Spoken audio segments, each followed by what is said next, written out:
So students, today we will be discussing about nuclear fusion, right?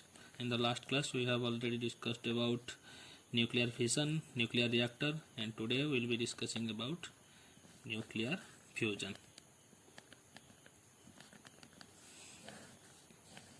So what is this actually nuclear fusion?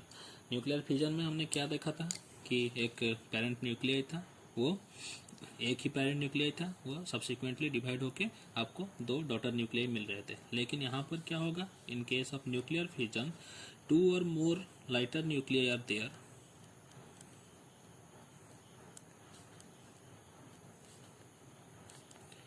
To or more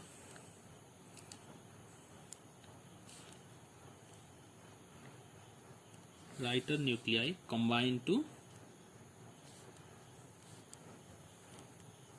form a single heavy nucleus. मतलब यहाँ पर आपका दो parent nuclei होंगे, ठीक है. These are the two parent nuclei who are lighter in nature, lighter nuclei.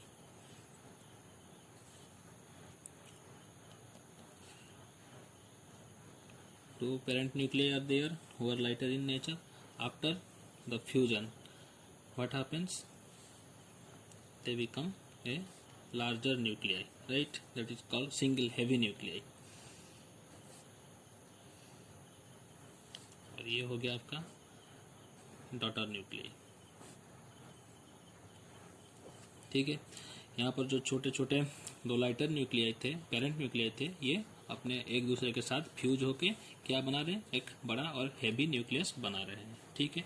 लेकिन ये जो प्रोसेस है, इस प्रोसेस में क्या देखा गया है कि अगर इसका कुछ मास होगा या एंड इसका कुछ मास होगा, इन दोनों का इंडिविजुअल मास अगर हम मिला लें, then that will be more than this heavy nucleus. मतलब इन दोनों का जो मास था फ्यूजन होने के बाद, इस केस में मास क्या हो रहा है, थोड़ा लूज हो रहा है, ठीक है. मतलब mass is lost after the fusion. तो ये जो मास लॉस हो रहा है, वो मास लॉस जा कहाँ रहा है, ये जो मास लॉस हो रहा है that is converted into the energy.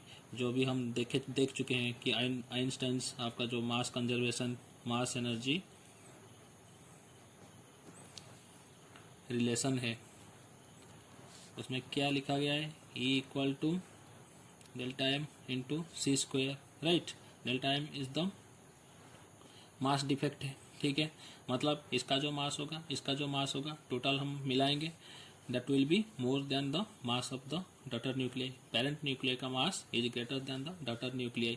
तो ये जो मास का जो लॉस हुआ, that loss of mass is caused in the formation of energy, ठीक है. तो ये जो फ्यूजन का प्रोसेस है, इसमें क्या होगा, एक हेवी न्यूक्लियस आएगा एंड जो मास लॉस हुआ उसके हिसाब से आपको यहाँ एक एनर्जी भी देखने को मिलेगी. That energy will be released from the process. That's why we can say that the process in which two or more lighter nuclei combine to form a single heavy nuclei with the release of energy, tremendous amount of energy, that is called the nuclear fusion, ठीक है. Some examples are there. We can give some examples like H11 plus H11 give rise to H12 plus ये एक प्रोजिट्रॉन, फिर एक neutrino with energy, ठीक है. यहाँ पर क्या देख रहे हैं हम, two protons combine to form a deuteron, right. And this is positron and this is neutrino,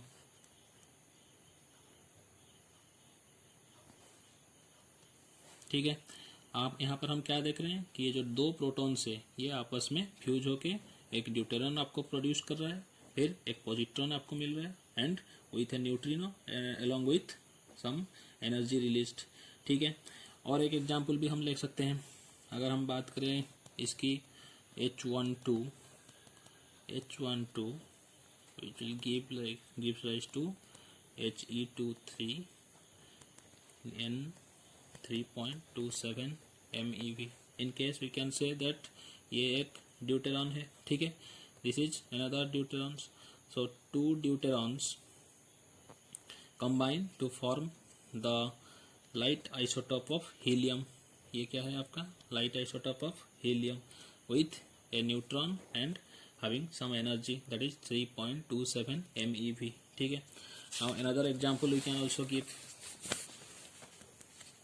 H12 plus H12, which will give rise to H13 plus H11 plus 4.03 MeV. Here you can see two deuterons are there. This is one deuteron, this is another deuteron, right? Two deuterons are there which combine to form a triton and a proton with that amount of energy is 4.03 MeV. ठीक है. तो आपने जो equations वगैरह देखे, here in all the above equation we can see two positively charged particles. ठीक है. यहाँ पर आप देख सकते हैं कि यहाँ पर ऑल्सो एक ड्यूटेरॉन था, that is a positive charge particle. This deuteron is also a positively charge particle. यहाँ पर एक प्रोटॉन था which is also a positively charge particle. यहाँ पर क्या है, एक प्रोटॉन है which is also a positively charge particle. तो हमें क्या देखने को मिल रहा है कि in all the above cases two positively charged particles combine क्या कर रहे हैं, कंबाइन कर रहे हैं to form a large nucleus, right. ये जो पॉजिटिवली चार्ज पार्टिकल हैं they combine to form a large nucleus. But हम पहले से हमें पता है, जब इलेक्ट्रोस्टैटिक में हम पढ़े थे कि अगर दो चार्ज पॉजिटिवली चार्ज्ड बॉडी हैं, if this body is positively charged and this body is also a positively charged, then what happens, they repel each other. ये जो रिपल्सिव फोर्स है, this is called Coulomb repulsion, right. Due to this Coulomb repulsion, the positive or the like charges repel each other. So ये दोनों इस repulsive force को withstand करके या फिर ये जो रिपल्सिव फोर्स है उसे ओवरकम करके कैसे एक दूसरे के साथ फ्यूज होते हैं, that is a very mysterious thing. ठीक है. तो पता क्या चला कि to overcome this Coulombic barrier, मतलब ये जो रिपल्सिव फोर्स है इन दोनों के बीच, यहाँ पर एक बैरियर फॉर्मेशन हो रहा है. ठीक है. Due to this Coulombic repulsion, to overcome this barrier, इस बैरियर को दोनों हटा के एक दूसरे के साथ अगर फ्यूज करेंगे, कैसे वो फ्यूज करते हैं, a temperature, external temperature is required to raise the temperature of the system. ठीक है. ये जो बैरियर है, कूलम्बिक बैरियर है,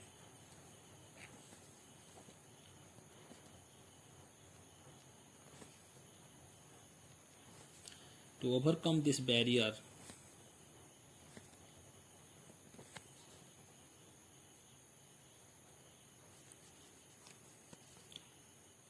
we need to increase the temperature of the system.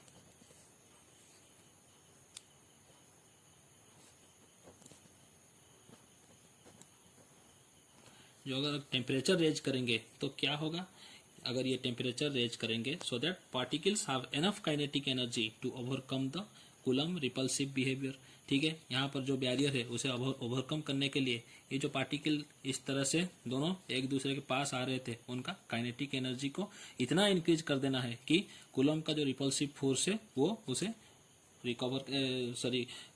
उसको पार कर ले. ठीक है. तो उसे करने के लिए हमें जो करना पड़ेगा वो क्या है, to increase the temperature of the system. ये जो टेम्परेचर है उसे क्या करना है, हमें बाहर से आपको सप्लाई करना है. ठीक है. तो इस सिस्टम में जो सिचुएशन है इसे क्या बोला जाता है, thermonuclear fusion, right. So if we try to define this thermonuclear fusion, then what we can say, when fusion is achieved by raising the temperature of the system so that particles have enough energy, enough kinetic energy, ये जो energy है आपका kinetic energy है, ठीक है, to overcome the Coulomb repulsive force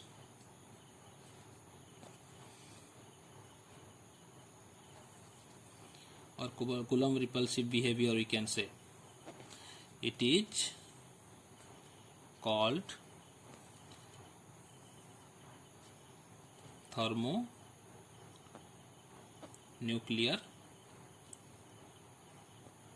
fusion, right? तो thermonuclear fusion किसे बोलेंगे? When fusion is achieved by raising the temperature of the system, ठीक है, टेम्परेचर ऑफ द सिस्टम को अगर हम बढ़ाकर फ्यूजन करवा सकते हैं दो पार्टिकल या पॉजिटिवली पार्टिकल के अंदर या प्रोटॉन के भीतर, तो हमें क्या करना, उस फ्यूजन को क्या बोलेंगे हम? Thermonuclear fusion. वो कैसे होता है?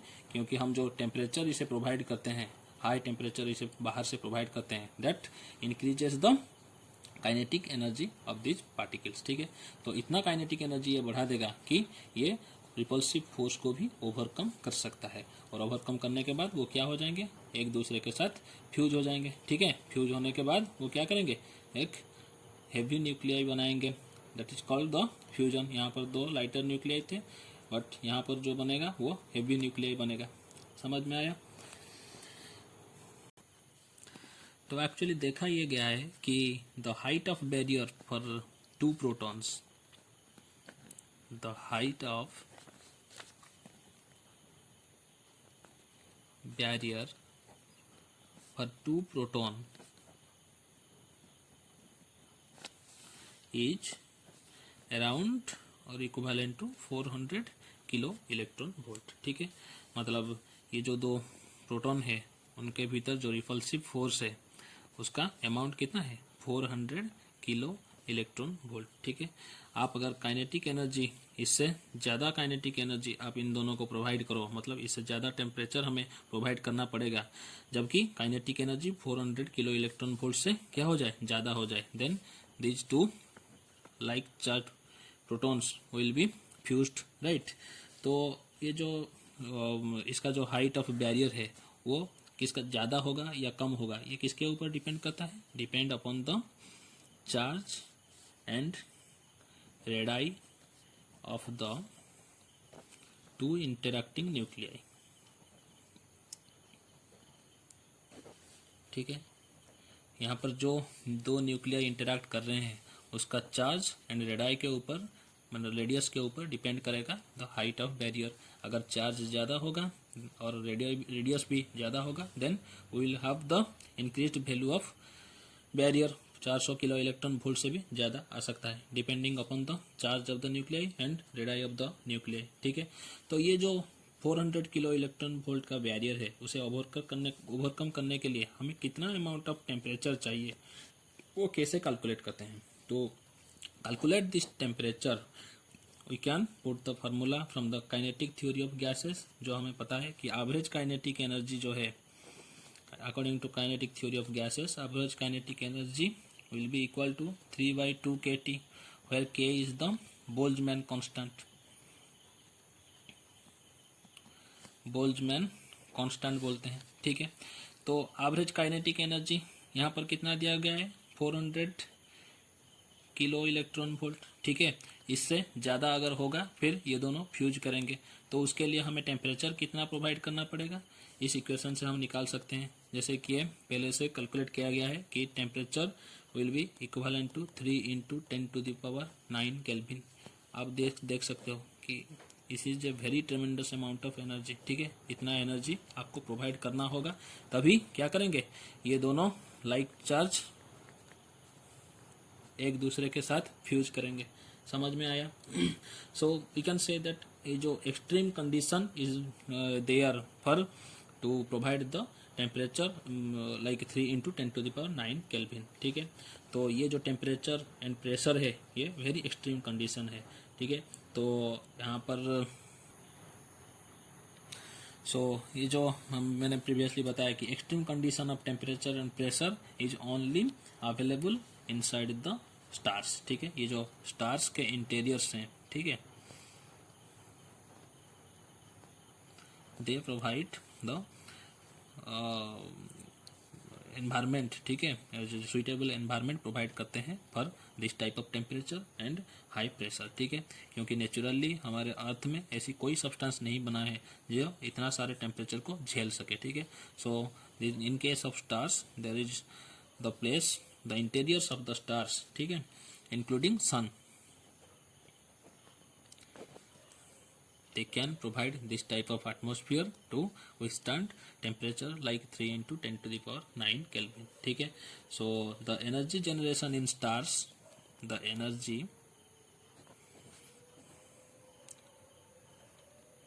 generation in stars take place via thermonuclear fusion, ठीक है। क्योंकि इतने सारा जो टेम्परेचर, क्रिटिकल टेम्परेचर है या फिर और जो प्रेशर वगैरह है, that is very extreme in condition, ठीक है। That extreme condition can be withstand by the interiors of the stars. तो thermonuclear fusion is the process of energy generation in stars. वो जो एनर्जी जनरेटेड होता है, जो एनर्जी जनरेटेड होता है उसे हम क्या बोलते हैं? Stellar energy. क्या बोलते हैं? स्टेलर एनर्जी, ठीक है। और जो अब ये जो स्टेलर एनर्जी है वो हम एक्सप्लेन कर सकते हैं विद बाय द 2 साइकिल्स, ठीक है। स्टेलर एनर्जी को एक्सप्लेन करने के लिए हमें 2 साइकिल चाहिए। 2 साइकिल्स हैं। First one is proton proton cycle,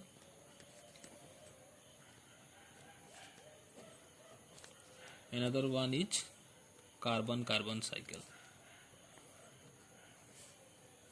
carbon nitrogen cycle, sorry.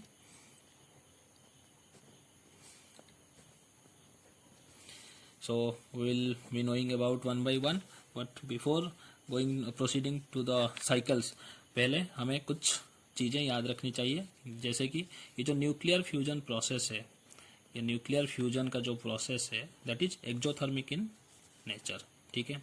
Exothermic मतलब एनर्जी इज रिलीज्ड, ठीक है। एक्सोथर्मिक प्रोसेस है मतलब अगर वंस फ्यूजन स्टार्ट हो गया तो no further external heating is required. पहले स्टार्ट करने के लिए हमें क्या चाहिए था? एक्सटर्नल टेम्परेचर चाहिए था या एक्सटर्नल हीटिंग चाहिए था, लेकिन एक बार अगर ये स्टार्ट हो गया then it is self sufficient. Self sufficient ये इनिशिएट करने के लिए हमें क्या चाहिए? एक एक्सटर्नल टेम्परेचर चाहिए। To initiate the process we need an external temperature that is very high, ठीक है। लेकिन अगर ये एक बार स्टार्ट हो गया तो it is self sufficient in nature, ठीक है। And what we see actually जो टेम्परेचर चाहिए इसे स्टार्ट करने के लिए 3 into 10 to the power 9 kelvin का टेम्परेचर चाहिए, ठीक है। That is very high temperature. But what we see actually sun के केस में जो इंटीरियर ऑफ द सन है, सन का जो इंटीरियर है उसका टेम्परेचर कितना रहता है? 1.5 into 10 to the power 7 kelvin, ठीक है। तो ये जो 1.5 into 10 to the power 7 kelvin it is not sufficient enough to start the fusion reaction.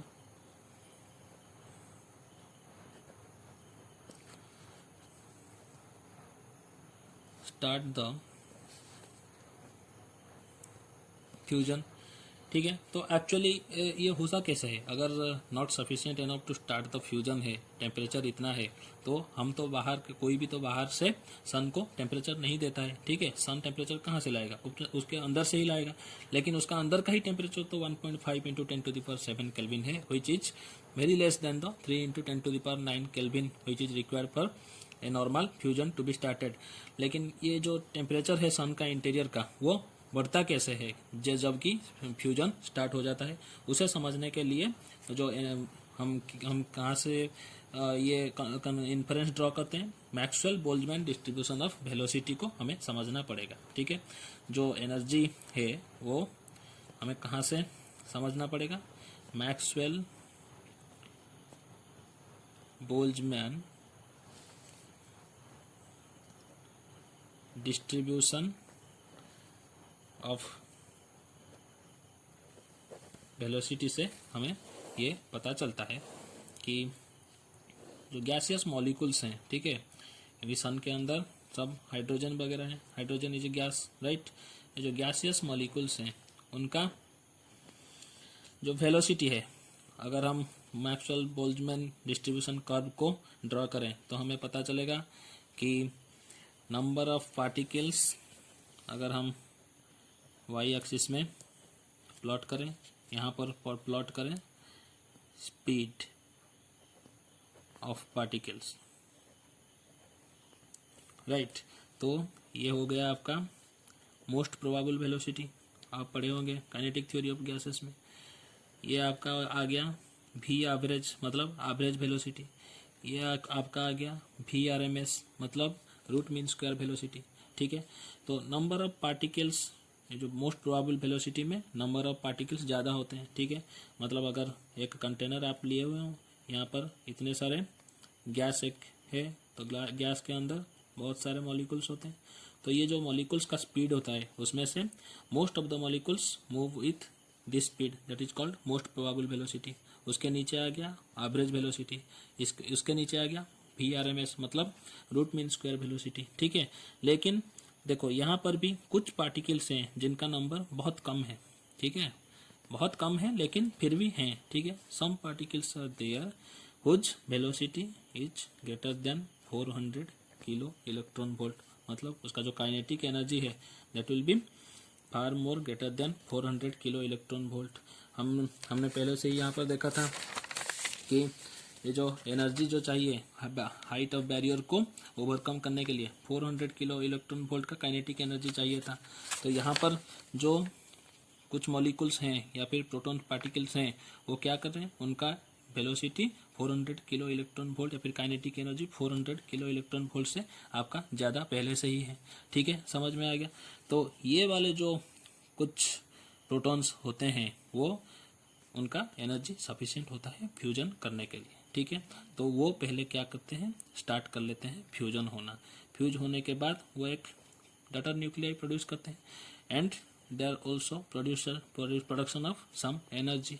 यही एनर्जी क्या करता है, इनिशिएट करवाता है, मतलब ये जो एनर्जी है वो सन के इंटीरियर के एनर्जी के साथ मिलकर टोटल अमाउंट ऑफ एनर्जी इतना तक पहुंचा देता है, ठीक है। This energy which comes from the proton which energies are much above than average energy that protons initiates the fusion process। जैसे कि हमने बताया कि फ्यूजन अगर एक बार स्टार्ट हो गया then it is self sufficient, तो जो एनर्जी क्रिएट होगा that will be self sufficient. तो जो प्रोटॉन्स एनर्जी स्टार्ट करते हैं, ये जो प्रोटॉन्स जिनका नंबर इतना बहुत कम है, तो वो प्रोटॉन पहले जो फ्यूजन स्टार्ट कर लेते हैं दैट इज कंटिन्यूड फर्दर, ठीक है। एक बार स्टार्ट हो गया तो फिर सफिशिएंट ऑफ एनर्जी आपके पास आ गया, सन के पास सफिशिएंट एनर्जी क्रिएटेड हो गया, तो फिर उसका सब्सिक्वेंट फ्यूजन स्टार्ट होता रहता है, ठीक है। तो फिर हम देखेंगे कि फ्यूजन अगर एक बार स्टार्ट हो गया तो कैसे वो आगे बढ़ता है, ठीक है। ये जो फ्यूजन है, द फ्यूजन प्रोसेस है that is multi step process. वो एक स्टेप में नहीं होता, मल्टी स्टेप प्रोसेस है, ठीक है। तो वो मल्टी स्टेप प्रोसेस में पहला प्रोसेस हम क्या बोलेंगे, प्रोटॉन प्रोटॉन साइकिल, ठीक है, पहले से ही बता चुका हूं मैं, proton proton cycle is there. तो ये जो proton proton cycle is also a multi step process. उसका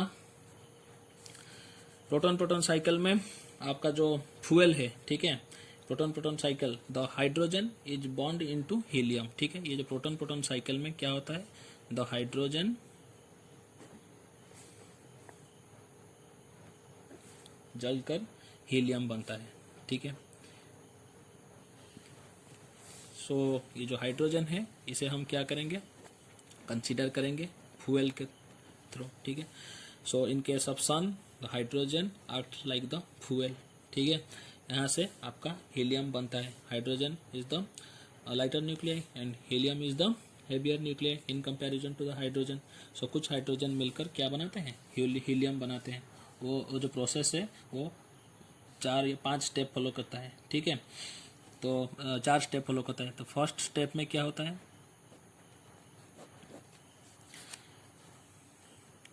H11 दो हाइड्रोजन और दो प्रोटॉन्स हैं, वो मिलकर हाइड्रोजन मॉलिक्यूल बनाते हैं। फिर ये प्लस आ गया आपका, ये न्यूट्रिनो, ये पॉजिट्रॉन, ये न्यूट्रिनो प्लस 0.42 MeV, ठीक है। फिर आपका सेकंड स्टेप में क्या आता है, ये जो positron and electron give rise to gamma gamma gamma plus gamma and 1.02 MeV। ये हो गया आपका सेकेंड, ये हो गया आपका फर्स्ट, ठीक है। फर्स्ट स्टेप में दो प्रोटॉन मिलकर हाइड्रोजन बनाते हैं, ठीक है। यहाँ पर एक पॉजिट्रॉन एक इलेक्ट्रॉन बन के आपका दो गामा बनाते हैं। थर्ड स्टेप में क्या बनता है, H12 H11, मतलब ये क्या है, ड्यूटेरॉन है, ठीक है। सॉरी हाइड्रोजन बता दिया मैं, ये ड्यूटेरॉन है। ये हो गया आपका H12 ड्यूटेरॉन, ये हो गया आपका proton will be give rise to He32 plus gamma plus 5.49 MeV। ये आ गया आपका थर्ड स्टेप, ठीक है। फोर्थ स्टेप में आपको क्या मिलता है, हीलियम 23 प्लस हीलियम, ये लाइटर न्यूक्लियर ऑफ हीलियम है, ठीक है। ये हो गया आपका He24 plus hydrogen plus proton plus 12.86 MeV, ठीक है। आपका ये नंबर 4 प्रोसेस है। देखो ये 4 स्टेप्स हैं, ठीक है। ये प्रोटॉन ये दोनों ये सब हैं। तो हमें चाहिए क्या, फाइनली हमें चाहिए हाइड्रोजन से हीलियम को पाना है, ठीक है। इसे पाने के लिए हम क्या करेंगे, सारे स्टेप को 2 से मल्टीप्लाई करेंगे, सिर्फ फोर्थ स्टेप को वैसे ही छोड़ेंगे, ठीक है। अगर ये देखो ये 2 से मल्टीप्लाई हुआ, ये टोटल प्रोसेस आपका 2 से मल्टीप्लाई होगा, ये टोटल प्रोसेस आपका 2 से मल्टीप्लाई होगा। तो आप यहाँ पर देख सकते हो, यहाँ पर 4 हाइड्रोजन 2 इंटू प्रोटॉन होगा, तो आपका 4 प्रोटॉन आपको यहाँ से मिल रहा है। 2 प्रोटॉन प्लस 2 प्रोटॉन 4 प्रोटॉन आपको मिल रहा है, ठीक है। यहाँ पर आप देख सकते हो, ये यहाँ पर है 2 ड्यूटेरॉन है, यहाँ पर भी 2 ड्यूटेरॉन है, ये आपका 2 कैंसिल हो सकता है, ठीक है। यहाँ पर देखो ये पॉजिट्रॉन 2 पॉजिट्रॉन, यहाँ पर भी 2 पॉजिट्रॉन, ये कैंसिल हो जाएगा, ठीक है। तो रह कौन जाएगा, 2 इलेक्ट्रॉन विल बी देयर रह रहा है, ठीक है। यहाँ पर आप देख सकते हो एक ये जो 2 हीलियम था, 2 हीलियम कैंसल्ड विथ दिस 2, ठीक है। और ये देखो ये 2 प्रोटॉन्स हैं, this will also cancel with this, क्योंकि ये 2 प्रोटॉन्स हैं, ठीक है। तो आपके इस साइड में कुछ बच नहीं गया, सब कैंसिल हो गए, बस 4 proton and 2 electrons are there. यहाँ पर इस साइड में आपका क्या है, हीलियम एक बच गया है, ठीक है। और आपका गामा कितना बचा है, 2 गामा, ये 2 गामा 4, ये 2 6 गामा, ठीक है। फिर आपका ये जो न्यूट्रिनो बचा है, ये 2 न्यूट्रिनो, ठीक है। एंड आपका जो टोटल एनर्जी आपको मिलेगा वो कैलकुलेटेड है पहले से, दैट इज 26.7 MeV। समझ में आया। तो ये आपको फाइनल मिलेगा, ये वाला इक्वेशन। तो फिर से लिख लेते हैं, that is the final equation, that is H114 4 proton मिलेगा, 2 इलेक्ट्रॉन्स कंज्यूम करेगा, फिर आपको मिलेगा helium 2 neutrino 6 gamma particles with 26.7 million electron volt, ठीक है। तो यहाँ पर क्या हम देख रहे हैं, कि ये जो 4 हाइड्रोजन एटम्स हैं कंबाइन टू फॉर्म हीलियम, ठीक है, with a release of 26.7 MeV of energy, ठीक है। But helium is not only the element that can be synthesized in the interior of a star, ठीक है। ये helium is not only the element, not the only element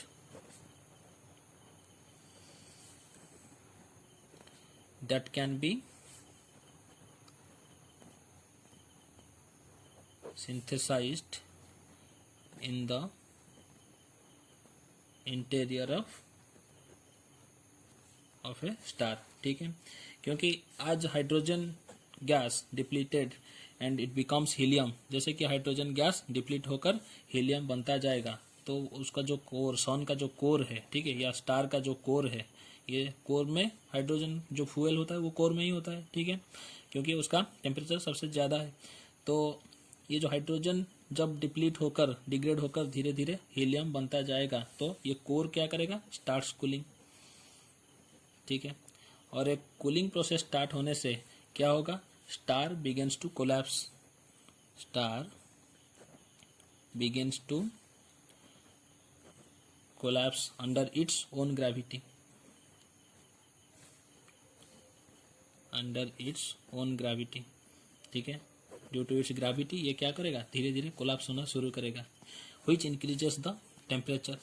जब collapse शुरू करेगा क्या होगा उसका, व्हिच इंक्रीजेस द टेम्परेचर, उसका टेम्परेचर क्या हो जाएगा, फिर से बढ़ जाएगा, ठीक है।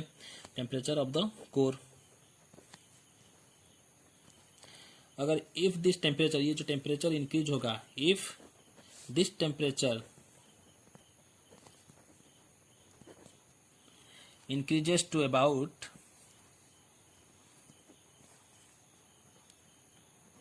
10⁸ केल्विन, ठीक है। अगर ये जो टेम्परेचर इंक्रीज होगा ये 10⁸ केल्विन के करीब आ जाए तो क्या होगा, fusion starts again,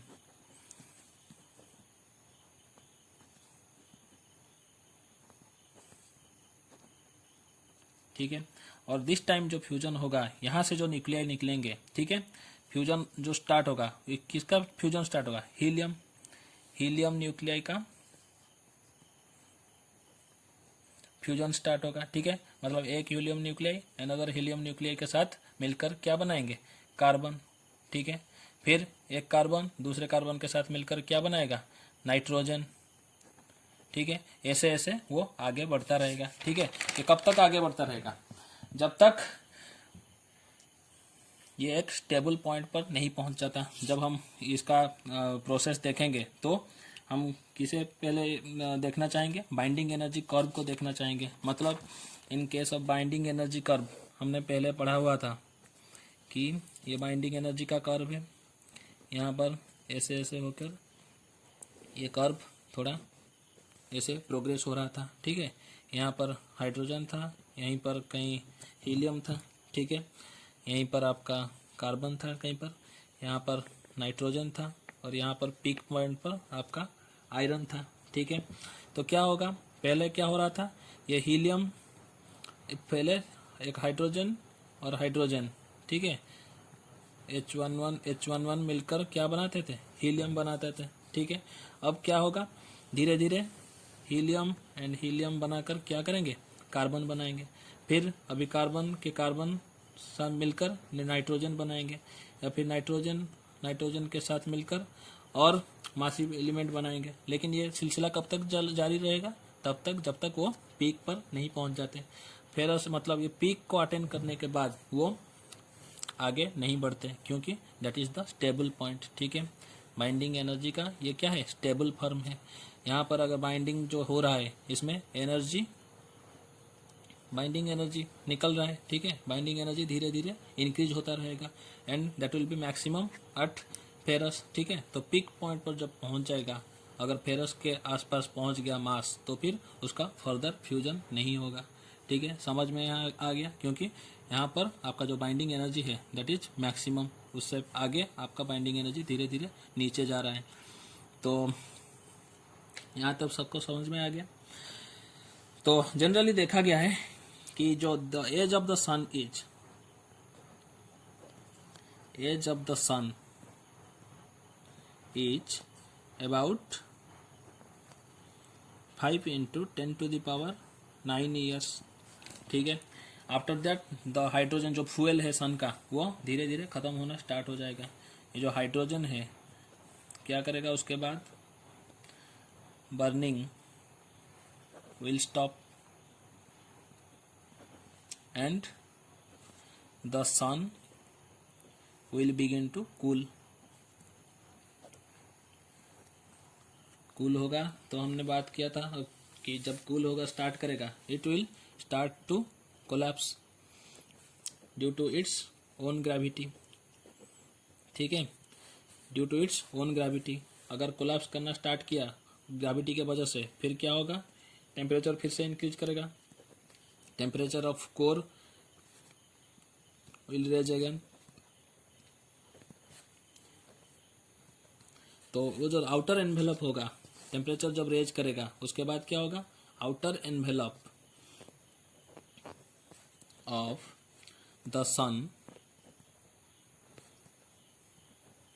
will expand. उसका जो आउटर एनवेलप होगा सन का, वो एक्सपैंड कर जाएगा। ठीक है, क्या हो जाएगा एक्सपैंड करके, turning it into the so called red giant. ठीक है, उसका जो एक्सपेंशन होता है आउटर एनवेलप का, वो क्या बनेगा, रेड जाइंट में कन्वर्ट हो जाएगा, उसे बोलते हैं रेड जाइंट। ठीक है, तो ये था आपका सन के भीतर जो न्यूक्लियर फ्यूजन प्रोसेस हो रहा है उसको डिस्क्राइब किया गया। अब देखते हैं कंट्रोल्ड थर्मोन्यूक्लियर फ्यूजन क्या है। Now will be discussing about controlled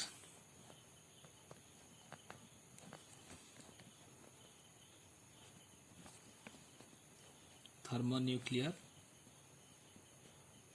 fusion. ठीक है, अब बात करेंगे कंट्रोल थर्मोन्यूक्लियर फ्यूजन के बारे में। तो इनके सब स्टार्स, जो हम स्टार्स देखें, अभी बात की सन हो या दूसरे स्टार्स हो, इनके सब stars the thermonuclear fusion is a natural process. ठीक है, क्योंकि ये जो स्टार्स हैं वो नेचुरल एनवायरनमेंट प्रोवाइड करते हैं फ्यूजन प्रोसेस के लिए। So that's called natural thermonuclear fusion process. ठीक है, तो कंट्रोल थर्मोन्यूक्लियर फ्यूजन प्रोसेस क्या है। अगर आर्टिफिशियली हम थर्मोन्यूक्लियर फ्यूजन प्रोसेस को कैरी आउट करते हैं तो उसे क्या बोला जाएगा, कंट्रोल्ड थर्मोन्यूक्लियर प्रोसेस। ठीक है, तो कंट्रोल थर्मोन्यूक्लियर फ्यूजन प्रोसेस के लिए हम क्या चाहिए, we need controlled fusion reactor. ठीक है, क्योंकि हम वहाँ पर सन का जो कोर था, ठीक है, that was providing an environment for the thermonuclear fusion. ठीक है, सो यहाँ पर हमें भी एक उसी कोर टाइप का एक एनवायरनमेंट चाहिए। ठीक है, तो उसे क्या बोला जाएगा, कंट्रोल्ड फ्यूजन रिएक्टर बोला जाएगा। इस रिएक्टर बनाने का एम क्या होगा, ये जो कंट्रोल्ड फ्यूजन रिएक्टर है उसका एम क्या होगा, एम होगा to generate steady power by heating the nuclear fuel. ठीक है, हमें यहाँ पर भी न्यूक्लियर फ्यूल डालना पड़ेगा, फिर उस रिएक्टर में क्या करना पड़ेगा, to generate steady power by heating the nuclear fuel. ठीक है, उस न्यूक्लियर फ्यूल को हम हीट करेंगे टू गेट द पावर। ठीक है, तो ये जो न्यूक्लियर फ्यूल को हीट करेंगे उसका टेम्परेचर का रेंज कितना होगा, रेंज ऑफ टेम्परेचर जो होगा 2m temperature in the range of वही 10⁸ के। इन केस ऑफ सन भी क्या हो रहा था, 10⁸ के अराउंड टेम्परेचर हम दे रहे थे।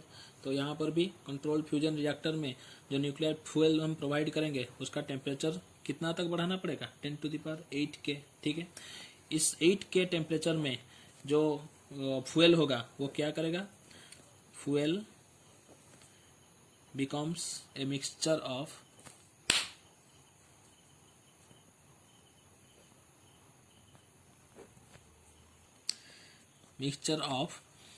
positive ions